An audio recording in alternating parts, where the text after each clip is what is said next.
Hello guys and welcome back on channel from Zero to Millionaire. On my previous video I show you how to change handle in desktop.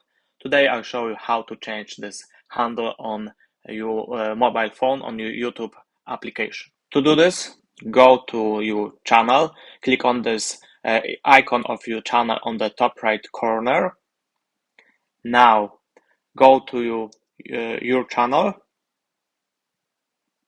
and use this pencil button on the right side to edit your channel. And here you have your name, your handle, and channel URL.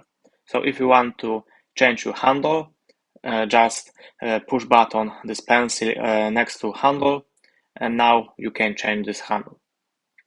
Very simple, and you can do this from your phone application. If you have any question, put question below this video.